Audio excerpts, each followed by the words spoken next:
for others to come online. But yeah, there are people who watch this after I'm done going live. So let me just get to it. First of all, if you ever hear me saying that any women's fight is a lock, reach through the screen and slap me, right? Because I got 11 fights correct and only two wrong, but it's hard to celebrate that because the two fights that I got wrong were basically my locks, you know. So I felt pretty shitty. I don't know if I can say that on YouTube, but even though I got like 11 correct and two wrong, but it sucks. It sucks that it sucks that the two fights that I actually got wrong were the fights that I felt confident in, and I was second guessing myself. Um, or rather, I had some few doubts when I was going through my upsets predictions and all these type of things, and I was doubting the Dudakova pick. I was like, am I sure this is? But for some reason, I just decided to stick with it, and yeah, that didn't work out really well for me. But in any case, I got 11 fights correct and two wrong. I don't feel like there's anything to celebrate there. Um, my subscribers got 10 fights right and they got three wrong. I'm going to go through the entire card. Um, yeah, let me go through the entire card. Um, this is probably one of the very rare times whereby I've gotten 11 fights correct, but I don't feel good about it. You know, um, I guess let me just go through the entire card. Um, the first fight on the card was Cedricus Dumas versus Dennis Tululuin. Um, my subscribers and I went with Cedricus Dumas. I think he was. I think both of them were not very impressive.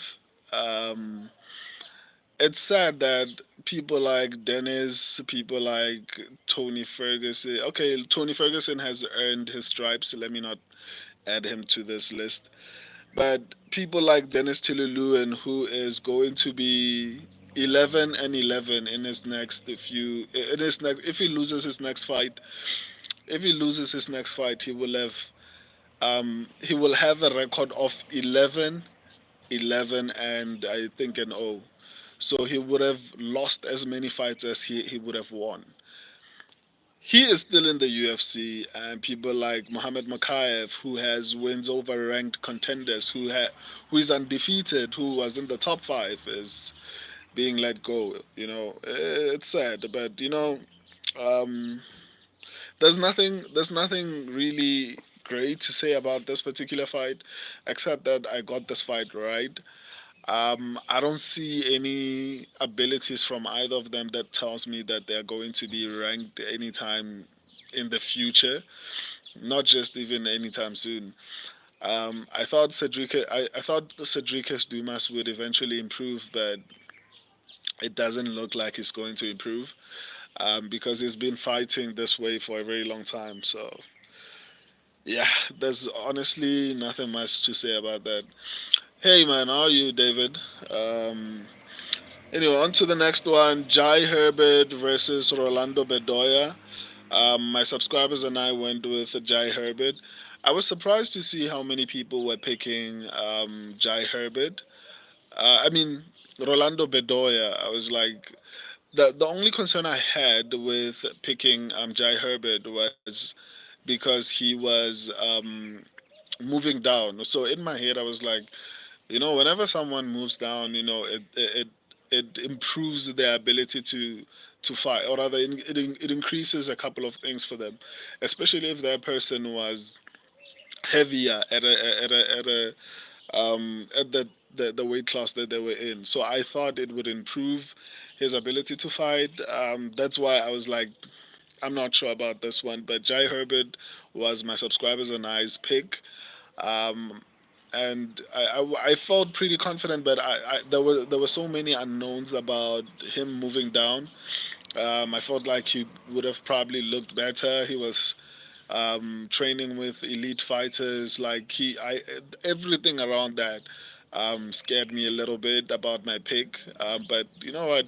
We got this one correct. Um, so yeah, my subscribers and I got Jai Herbert correct. I don't know. I think he's 36 years old, so there's nothing much that he can achieve at this point. He's still good, but sadly, I don't know how far he can get. Anyway, on to the next one. This fight, it depresses me. This fight, I can't believe that I'm feeling this way when I got only two fights wrong. But it's destroying me inside. Anyway, Victoria Dudikova versus Sam Hughes. Um, my subscribers and I went with Victoria Dudikova. This is one of two fights that I got wrong. I think I've said this when I started my stream, but the reason why I feel the way I feel was because I felt pretty confident about this. Not very confident because if you look at my prediction, I was a bit skeptical, but I ended up convincing myself that no, I'm on the right track, right? Um, I don't feel too bad about picking Victoria Dudikova. What I feel bad about is that I felt very confident about it. And in the past, I told myself I'll never say a woman's fight is a lock, right? And I ignored my own rule. Money, money, money. This is this is pre-recorded. Okay, I guess a pre-recorded message can read your messages then. Um, anyway, so that's one of the things that make me feel like yeah, it's a gold tooth. That's one of the things that make me feel a little bit down about my pick of Dudikova. Um, I feel like she could have won the fight, man. I feel like it could have went either way, but that's what you get when you pick a women's MMA fight. Anything can happen. And I remember saying it. I don't know if it was on my prediction results video or was it on my upsets video. I reiterated the fact that the problem with, and I keep saying this a lot.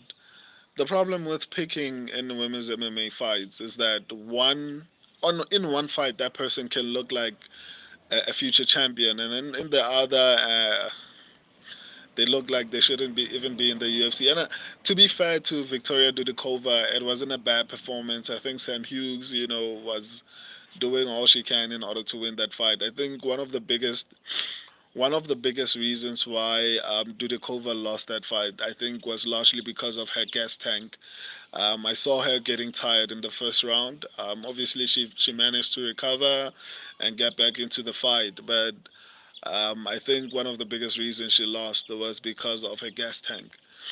And I would like to repeat this. If ever I tell anyone that a women's fight is a lock, reach through the screen and slap me. Right? I regret saying that anyway. So this is one of two fights that I got wrong. Um, it hurts me like as if I got like the whole card wrong. Even though I got two wrong, like it hurts me like I got the whole card wrong. Were you surprised by Umar's performance? No, I wasn't really surprised. I actually, okay, maybe a part of me was surprised, especially with regards to striking. I was more surprised with Cory's performance, not Umar's. I expected Umar to perform exceptionally well. Anyway, on to the next one. Okay, this is the first fight that my subscribers and I got wrong. Why not bet quality over quantity? I uh, that the thing is when I say a fight is a lock, it's basically me analyzing and looking at the amount of advantages a specific fighter has. And I felt like Dudakova had that particular. But like I said, in women's MMA, it doesn't matter. Anyway, on to the next one. That was the first fight my subscribers and I got wrong. On to the next one. Guram Kutateladze versus Jordan Vucenic. Vucenic looked good, man. He had me worried in the first round. I honestly thought that he was going to finish Kutateladze. Props to Kutateladze for staying in the fight and actually finding a way to win.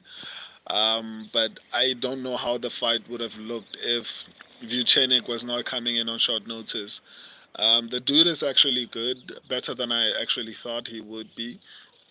Um, but yeah, Kutateladze found a way to actually win that fight, but I think it's going to somehow. I think Kutateladze is not as good as I thought he was, or alternatively, maybe Vucenic is better than I thought he was. But I think it's the opposite. I think Kutateladze is struggling with almost everyone. In his most recent fight, like he was winning the fight against Elvis Brenner, um, and then he got knocked out. Like it's difficult with Kutateladze. He's not necessarily a trustworthy pick. But he got it done. My subscribers and I went with Kutateladze, so we got this one right. But I feel like Jordan Vucenic has a really bright future in the UFC. I'm looking forward to what he does next. On to the next one: Shamil Gaziev versus Dontel Mays. I honestly had a little bit more confidence in Shamil Gaziev. I thought he would perform exceptionally well. It seems like I overestimated him. Even though he won, and that was my pick. My subscribers and I picked Shamil Gaziev, but in his early fights in the UFC, I was like, damn, this guy is probably going to be ranked in the top five by next year. But after his performance against Dontel Mason, and I know even when I was analyzing the fight, I know that I could see that it was going to be a close fight. But man, he doesn't seem like he's going to be able to compete in the top unless he somehow changes something. I think it would serve him well to actually find a way to lose weight and build a little bit more muscle because the dude has skills. Just that he guesses quickly. It makes him slow. I think he's going to be one of those fighters who will play around in the bottom 15 for the majority of his career. Maybe at some point get into the top 10 and then eventually drop back down into I don't know the bottom 15. So yeah, nothing impressive. He won. My subscribers and I went with Shamil Gaziev. We'll see what happens next. On to the next one: Mohamed Yahya versus Cauê Fernandez. My subscribers went with Mohamed Yahya. I went with Fernandez. Fernandez looked better than I anticipated. I thought the fight would actually be close. I actually thought Mohamed Yahya would try to wrestle a little bit more. I was worried about Fernandez's takedown defense. But Fernandez performed exceptionally well, beyond anything I could have expected. He got the finish. Am I correct? Yeah. He got a KO finish within 4 minutes and 45 seconds of the first round. Um, it was impressive. I guess we'll just have to wait and see because I don't feel like Mohamed Yahya is as good as some people think he is, right? So I'd like to see him tested against a really good opponent. Um, But yeah, he won. That was my pick. This was the second fight my subscribers got wrong. On to the next one. Azamat Mirzakhanov versus Alonso Menifield. My subscribers and I picked what do you call him? Azamat Mirzakhanov. Um, Sensational performance.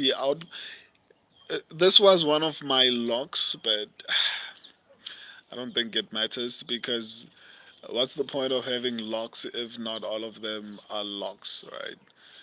It's crazy. Out, out of all the picks that I made, I got 11 correct. So that means if you ignored my locks and you went with any of my other picks, you would have been correct because the only picks that I got wrong are the ones that I felt like were a lock. You know, that sucks. Anyway, Azamat outperformed. He performed above what I expected him to. Or rather, he did better than I expected him to do. Um, his striking was amazing. Like everything was on point. And he ended up getting a second round KO. I honestly didn't feel like he was going to be able to finish Manifold. I thought Minifield would be a lot more dangerous than he was. I guess I overestimated him. But there's a reason why he was my lock. I felt pretty confident about Azamat winning.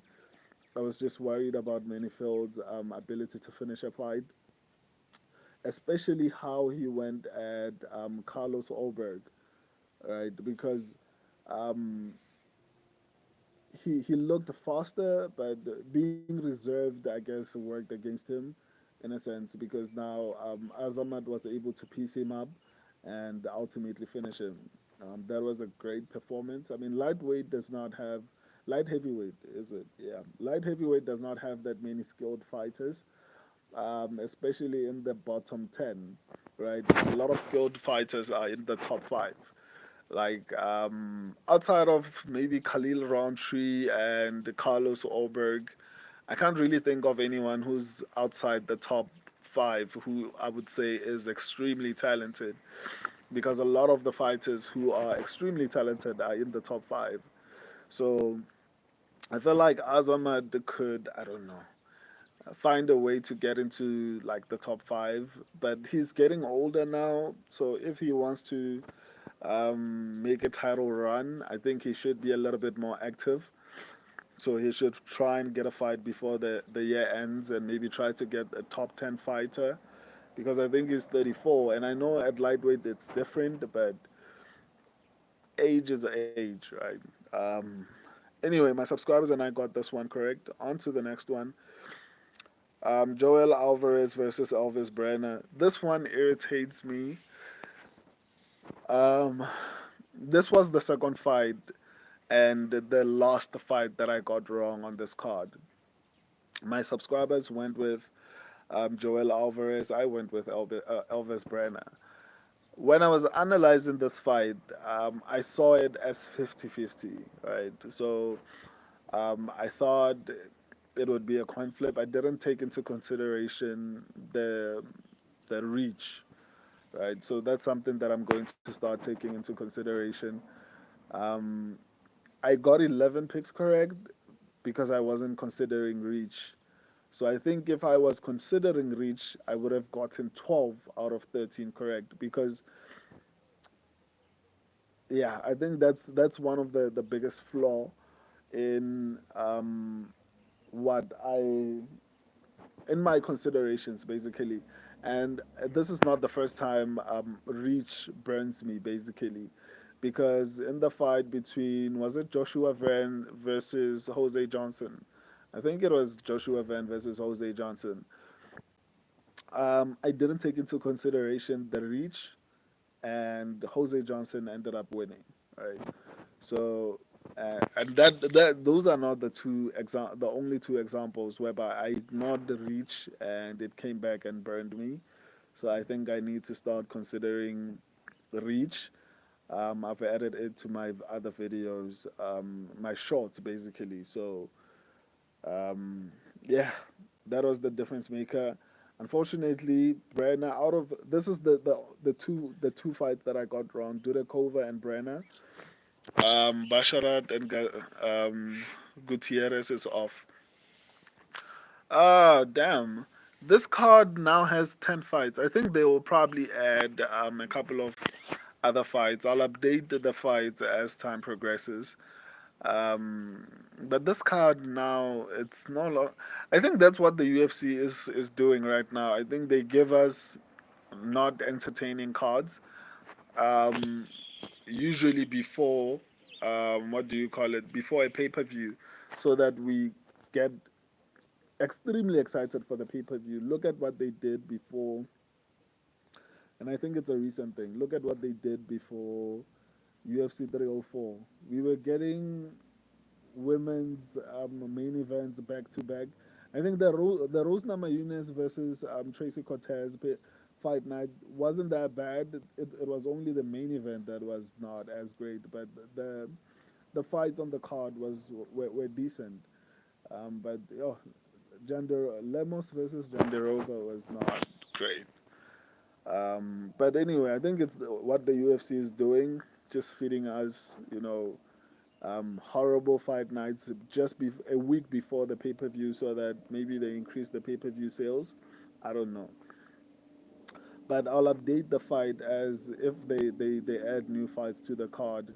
Um, just check the short section, or I'll do an upsets prediction Friday, and then I'm sure everything will be updated by then. That's if they add more fights, but I think they will.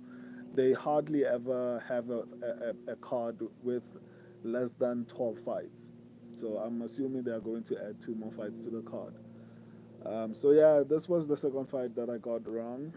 Um, yeah. Joel Alvarez looked sensational. I hope he fights Jalen Turner. They are both tall guys who are making it difficult for everyone. Okay, let me not even complain about this. Congratulations, Joel Alvarez looked sensational. On to the next one. Mackenzie Dern versus Lupi Godinez. My subscribers and I went with Mackenzie Dern. I saw a lot of people saying robbery. I don't know why MMA fans like to do that, man. Like whenever whoever they put money on loses, it's a robbery. Unless it's like a finish, then it's acceptable. But this was not a robbery.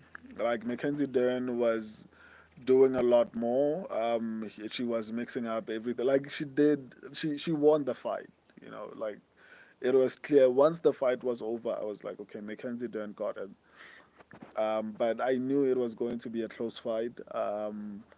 I honestly didn't expect Mackenzie Dern to be able to strike the way she did. I mean, it wasn't great, but it wasn't as terrible as I thought it would be. Um, and again, I didn't think about this, but now come to think of it, I think Mackenzie Dern had the reach advantage, if I'm not mistaken. I haven't checked this, but when the fight was happening, I was like, okay, Lupi Godinez looks short, you know. So I think Mackenzie Dern had reach, and I think that helped in her striking. Um, I think her striking looked the way it did because even though I felt like Lupi Godinez was also doing well, I felt like Mackenzie Dern's reach played a factor into how she looked when she was striking. But yeah, my subscribers and I went with Mackenzie Dern. I don't know how far she can go, man. I don't think she'll ever be a champion. Her takedown entries are horrible. Her striking is not that great. She looks like she's trying to improve, so I hope she continues to improve and maybe, I don't know, she'll get to the top eventually. On to the next one. Tony Ferguson versus Michael Chiesa. My subscribers went with. This was the last fight. Subscribers got three fights wrong. I got two. I got two wrong. So my subscribers got 10 fights correct. I got 11 fights correct. So that's why I always say don't underestimate my subscribers. When they pick someone, they're not just doing it out of stupidity or anything like that. Anyway, they picked Tony Ferguson. I don't know why. I think they just love him. I don't think this was a strategic pick. I think it was just them saying, we're going down with the ship, basically. That's what they were saying. I went with Michael Chiesa. Um, Nothing impressive about this. I mean, Tony Ferguson looked slow. He looked his age. Tony Ferguson somewhat retired. I hope he does, man. Like, we don't want to see. And I'm glad the fight played out the way it did. He didn't get injured. I have no interest to do research on this next card, so I'm just going to copy your picks. My kid's hunger is in your Oh my God, Sven. Um, why would you say that, dude? I'm feeling down, dog. Like, I'm feeling really down because, and I think whoever's going to watch my stream after I'm done streaming will be a little bit annoyed because I've been repeating this so many times. I got 11 fights correct and two wrong, but those two are affecting me significantly because those were my locks, so like, then do I even know what I'm doing? Because my analysis is the reason why I got 11, but how is it that then I'm able to get 11, but the picks that I got, that I felt like pretty confident. But you know what? I can't be too hard on myself with the Dudikova fight because um, even in the past, I've been saying never ever, no matter how confident you are in a women's fighter, never ever make them your lock. I went against my own rule. The Elvis Brenner fight, I mean, I did say that I'm not too sure about it, but nonetheless, Azamat and Umar won. So those were my locks. Out of the, even though I got two, so I got 11 fights correct. But when it comes to my locks specifically, I had Dudakova, I had what do you call him, Brenner. But I wasn't sure about that. I explained that, and then I had Azamat, and then I had Umar. Um, yeah, so I feel pretty bad about my picks. Anyway, JK bro, I don't have kids. Okay, cool. If there was a win at 170, Chiesa was the perfect matchup for Ferguson. Um, yeah, potentially. I also agree. I mean, Chiesa also didn't look great. Even his takedown entries. No wonder Kevin Holland submitted him. Like, he didn't look good, man. And now he's calling out Colby Covington. I hope that fight doesn't happen. We don't need Colby Covington getting a win over a, like someone like Michael Chiesa, and then all of a sudden he'll tell us he deserves a title shot. He just beat a dangerous fighter who submitted Tony Ferguson. That's what Colby's going to say. So I hope that fight doesn't happen. I hope Colby Covington gets a hard fight and gets exposed. Anyway, there was nothing impressive about this fight. I hope Michael Chiesa gets an up and coming prospect who needs the ranking. Is he even ranked? I don't think so. Damn. Okay, that's sad. Michael Chiesa is no longer ranked. Anyway, he's ranked worldwide, but not in the top 15. So I hope he fights like an up and coming welterweight prospect who they want to build up. Um, because like, why are you fighting Colby Covington, though? Anyway, I got this one correct. My subscribers got this one wrong. On to the next one: Marlon Vera versus Davidson Figueiredo. My subscribers and I went with Davidson Figueiredo. Marlon Vera, I don't know why he doesn't fight in the first round, man. It was odd to see, but he wasn't trying to win that fight. Um, he started fighting in the second round, and he looked good, which was surprising. Um, I think, and then got discouraged by him being dropped. Um, but yeah, I feel bad for Marlon Vera, man, because I think he's a good fighter. I just don't know what's wrong. I don't know if maybe he's not training enough. You know, something is off. I don't know what it is, but he looked good in the second round. I think he was outstriking, in my opinion. But according to significant stuff, I want to include my own statistician on the channel, man. I don't trust the people at UFC because there were fights that I was looking at and I was like, how is this person lending more? Like for example, which fight was it? I can't remember which fight specifically, but the strikes didn't make sense. Like it's like they're counting things that are not even there, you know. So as the channel grows, I think I'm going to get a statistician who's going to count strikes specifically for this channel so that we have accurate information, because even the information from the UFC, I sometimes look at it, I'm like, this is not accurate, like at all. um anyway, um I feel bad for Marlon Vera. I think he's a good fighter, just that he needs to change his attitude a little bit. He's kind of an ass, you know. Sorry to say that, but um hello brother Manil Cub. I'm Manil Cub today. So yeah, my subscribers got this one correct. Um, I don't know if I'm right about this, but I think I heard Dana White said that Umar is going to be fighting for the bantamweight championship. Whoever wins between Marab and Sean O'Malley, I'm okay with that. Hopefully, the first defense will be Davison Figueiredo because I feel like he deserves it. Um, so yeah, I feel like he really deserves it. But anyway, my subscribers and I got this one correct. On to the next one. Shara Magomedov versus Michal Oleksiejczuk. People are saying Shara Magomedov was fraud checked.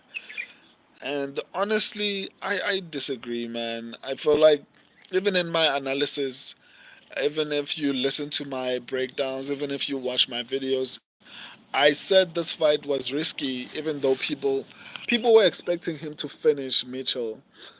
And Mitchell is a good striker with power. So I'm not surprised that the fight played out the way it did because I expected it to be a really hard fight for Shara Magomedov, and Mitchell was a step up.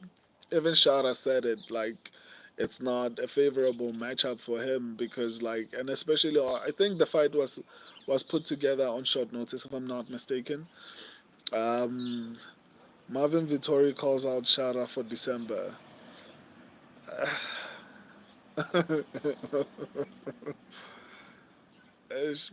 I honestly, before I would have been, you know what, maybe it might work out for him, you know.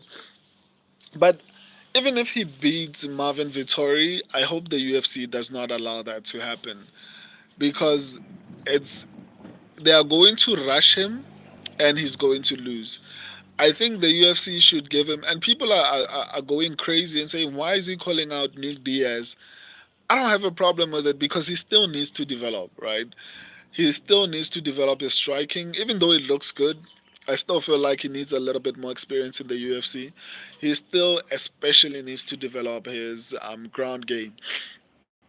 So having him fight contenders like Michal Oleksiejczuk, like the unranked but good fighters that are in the middleweight division, will give him an opportunity to improve, get octagon time, and improve his takedown defense so that eventually when he fights people like Marvin Vittori, or Marvin Vittori is not that great, so maybe he might beat Marvin Vittori, but what happens then?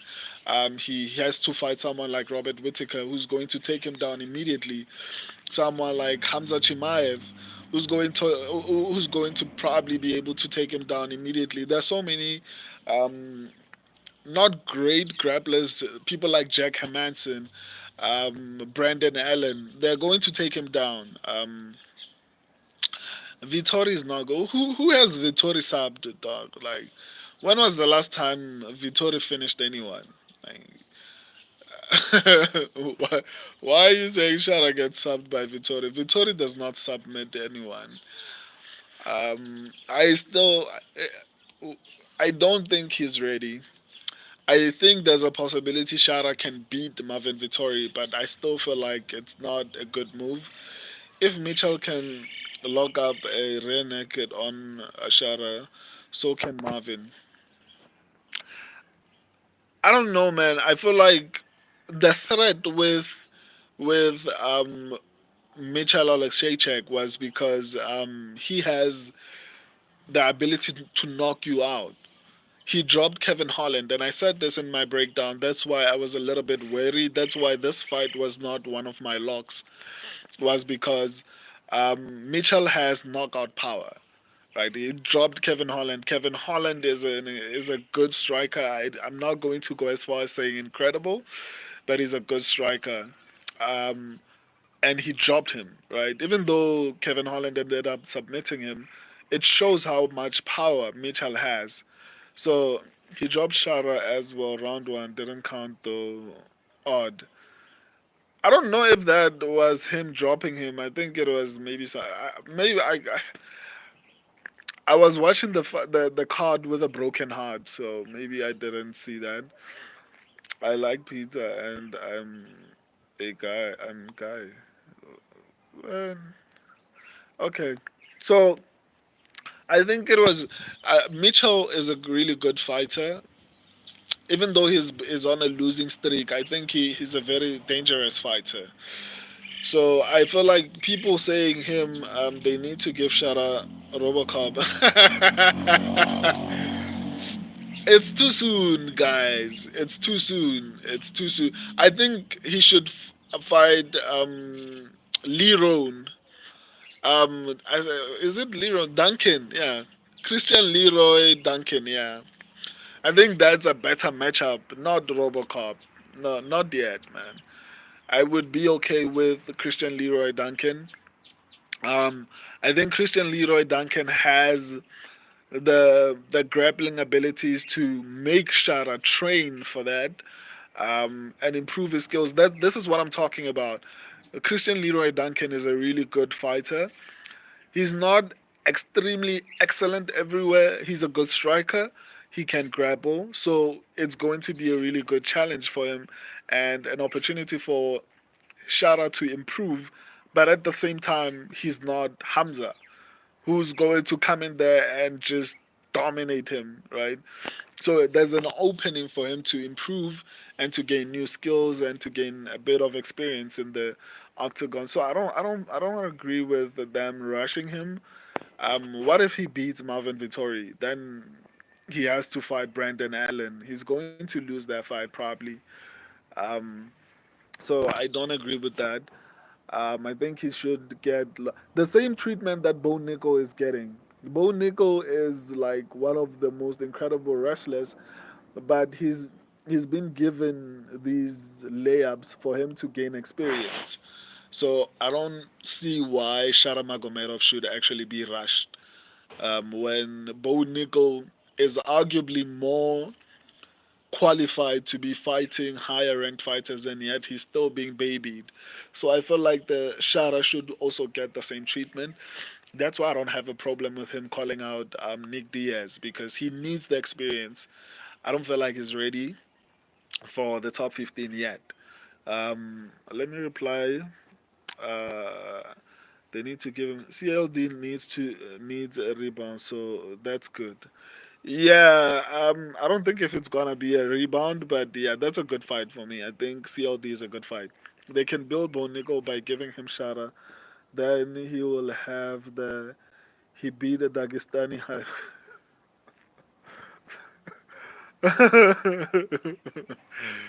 You sound like you watch the MMA Guru a lot, man.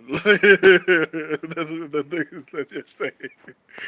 Bo Nickel versus Rodolfo Vieira is rumored. That's a big test. I don't know, man. I guess we'll see. I guess we'll just have to see, man. I don't know if Rodolfo Vieira is like a really good tester for Bo Nickel. I guess maybe I should look into him a little bit more, but I don't know, man. I guess we'll just see. I would have liked to see him fight someone ranked because, like I said, Bo Nickel is probably more ready for at least the top 15 than Sharamagomedov is.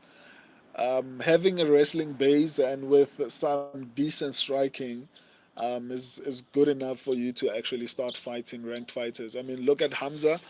Hamza is learning on the job. He came into the UFC with largely wrestling, and he's been working on his striking abilities. I think if he improves his cardio, I don't know if there's going to be many people who can touch him. Anyway, I've been on this fight for too long. Let's go to the main event. My subscribers and I went with Umar Nurmagomedov. Um, well, would you like both as the loser or winner of Holland versus Curtis? Yeah, that's a good fight. Holland and Curtis are fighting. That's an interesting fight. I like that fight. I didn't know that they were actually fighting, but yeah, that's fine. I wouldn't have too much of a problem with that, man. Um, but Chris Curtis is hard to take down. Let's say Chris Curtis somehow manages to beat Kevin Holland. It's gonna be a really hard test for Bo Nickel. Well, would you? So let me move on. Umar performed the way I would have expected him to perform. I remember in my breakdown, I actually my upsets predictions. I did say that I feel like even if the fight stays standing, Umar is going to win the striking fight because I actually remember comparing him to Islam Makhachev.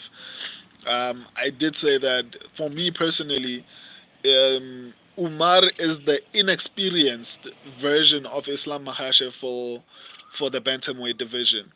So I did say this. I did say the only reason I would have been concerned about Umar fighting Cory Sandhagen would have been if I didn't trust the Umar's camp, right? Because whenever these type of situations happen, I always look at who is training this guy, who is coming up with strategies for this dude. And if it wasn't Habib's team, I probably might have been wary of picking Umar. So I knew the team. The same with Gene Silva, right? When he fought Jourdain and Drew Dober, I was a bit concerned, but I knew that the fighting nerds were really good, and he had exceptional upcoming talent in the UFC that he could train with. So I wasn't really worried about him having high level experience because he trains with high level fighters. So that's one of the things that I considered when I was picking Umar. So I knew that even if the fight was standing, I knew he would find a way to actually win that fight, and he did. He outstruck Cory Sandhagen. He controlled him like everywhere. It wasn't dominant, but when you look at the numbers, it was dominant. He controlled him. The takedowns were everything was in favor of Umar. It was crazy to see. But I think people are not giving Cory Sandhagen the respect he deserves because Cory Sandhagen. Someone asked me, Cory really shows great ground defense. Not just ground defense, man. I feel like Cory Sandhagen looked sensational in that fight. His takedown defense, and not just takedown defense, when he was on the ground, he was finding a way to get up. That's one of the most impressive things that I saw in that fight. His striking was good, man. Like I saw a couple of people shitting on him and saying, "Oh my God, he's horrible." Obviously, because he lost to someone who has never fought a ranked fighter. People will say that, but I think the same Cory Sandhagen that fought Umar, if that guy fights, I don't know, virtually anyone else in that division, they are going to have a serious problem. Cory's striking looked very improved. His defensive grappling looked improved. Like, I don't know why people are being hard on this guy. Obviously, it's because people didn't want Umar to win, so they are upset at Cory, and that's why they are calling him shit, basically, because he didn't do what everyone wanted him. Everyone wanted him to do, basically. But in my opinion, I feel like Cory Sanhagen looked better than ever. Honestly, I think we saw probably the best version of Cory Sanhagen and against Umar, and that's saying a lot. And that goes to show how good Umar Nurmagomedov is, because even he said, or I didn't expect him to be that tough. Even I didn't expect him to be that tough. I understand that he's number two, but looking at his previous fights, I felt like, I mean, it's not gonna be easy, but Umar is going to be very dominant. And I wouldn't say it was dominant, but not in the conventional sense. Like, sure, he outstruck him. He got like the most amount of takedowns. He controlled him and all those type of things. But it wasn't as dominant as I expected it to be. But he nonetheless won. I don't think Sean can defend like Corey. I agree, but my here's my concern. I still feel like Umar probably beats whoever wins, right? But Sean O'Malley has incredible prospects, and people don't. I don't know if people know this, but I think there are some incredible prospects that are in Sean O'Malley's camp that are. I forgot. I just forgot their names. Those dudes are exceptionally good fighters, and I think they're going to be able to prepare him sufficiently for for what do you call him, Merab Devalishvili, as well as Umar Nurmagomedov. The thing is, even if the fight stays standing, Umar I still feel like will be good enough to actually win. The thing with Umar, he's like Islam. Even though they can strike, they don't just stand there and strike with you.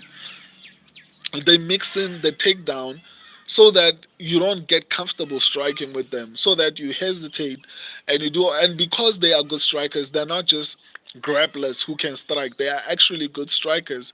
The moment you second guess yourself when you have to throw a shot, or which is what happened to Cory Sanhagen basically. After he gets taken down, he got taken down. He started to be a little bit careful about how he approaches the fight. So it's gonna be an interesting fight to see. I hope Sean O'Malley. Okay, let me not say that. I would love for Umar, but what do you call him, Merab Devalishvili, to at least hold the belt once. But if that happens, probably Dana White will want a rematch. I don't know why, but that's a high probability. So actually, Sean O'Malley should win so that we can see the fight between Umar and Sean O'Malley. And I hope whoever wins defends against Davison Figueiredo. He's a former two-time flyweight champion. He is undefeated in the bantamweight division. I don't feel like he should be required to have too many fights to get a shot at the belt, especially with that kind of success. Similarly with Aljamain Sterling, I hope he after I think he's going to fight Movsar Evloev. If he manages to beat Movsar Evloev, I hope he gets the opportunity to actually um, fight for the belt. I don't feel like a former champion, especially who didn't get a rematch, should have to prove themselves too much in the upper division. In fact, what happened, and I love Alex Pereira, right? A lot of people like to speak about Dagestani privilege and all these type of things. Look at what a lot of champions have to go through. Jessica Andrade had to go when she went to another division. She fought lower ranked contenders. Aljamain Sterling, Davison Figueiredo. Who else? There are a couple of champions who lost their belts, moved up, and then had to start at the bottom. That didn't happen for Alex Pereira. Alex Pereira beat Jan Blachowicz after getting knocked out by Israel Adesanya. He got a top five ranked contender. After winning that one fight, he got a title shot, and he only beat one ranked contender to get a shot at the middleweight championship. So people like to speak about, oh my God, Hamza is fighting Robert Whittaker. How privileged is that? But we don't talk. There are so many other examples of fighters who are getting privileged, but we're not actually pointing that out. But in any case, I actually want to speak about the UFC 308 card. I think maybe I'll do a live stream separately for that tomorrow. I'm no longer going to do final live predictions. What I'm going to do is what I did last week. I'm going to combine them with my upsets predictions. So when I tell you the fights that I feel like I coin flip, I'm also going to be predicting it simultaneously. So from now on, it's going to be prediction results on Monday and upsets predictions on Friday. And then during the week, if there's anything interesting that I want to speak about, then you'll just see me randomly going live around this time. So my predictions will be out on Friday. I'm working. If you haven't seen it, I released a video. I'm not too proud of it. I released a video of Fight IQ rankings. I feel like the quality, the editing could have been better, but it's only 1 minute 33 seconds on the standard video. I think it's worth watching. If you haven't seen it, go take a look at it. I'm planning on on improving this and making this a mainstay. My goal, Michael McGee and Kyla Phillips. Yeah, those are the prospects that I'm talking about. They are really good fighters, man. Um, let me see. Let me reply. Who do you think Umar's next opponent, Sean or Merab?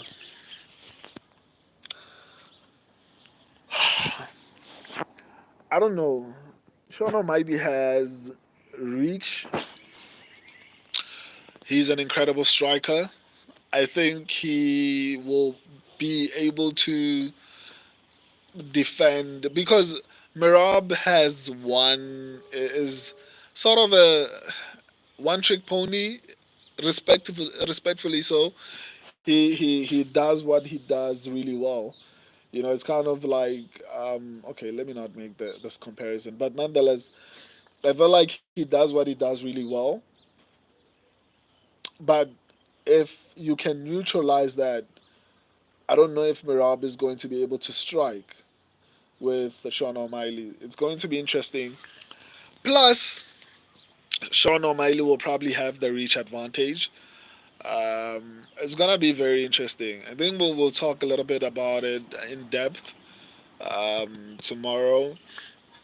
There's so much I want to speak about, so I'm going to go live tomorrow to speak about 308. Anyway, on this card, I'm sure you guys are tired of hearing this. My subscribers got 10 fights correct and 3 wrong. I got 11 fights correct and 2 wrong. Um, I've been saying I'm trying to get to a point whereby I can predict 100%. And believe you me, if there's anyone who can find a way to get to that point, it's me. I'm going to make sure my channel is just over a year old, and the results that I've been able to have shock even me in such a short period of time. But nonetheless, I'm going to work hard to make sure that my channel gets to a point whereby I can consistently have 100% prediction accuracy. Um, and I'm happy that getting two fights wrong affects me the way it does because it means I care about you guys. Favorite J. Cole song? I don't know if it's a J. Cole song, but the song that I forgot. But this is not the place, man. But I love J. Cole. Anyway, so I'm glad that I feel this way because it means I want to improve. It means I want to do what I don't like giving you things that do not ultimately benefit you guys. Um, but yeah, I'm going to make sure that this is probably the most informative channel on YouTube. I'll see you guys tomorrow. I love and appreciate all of you. Until next time, deuces.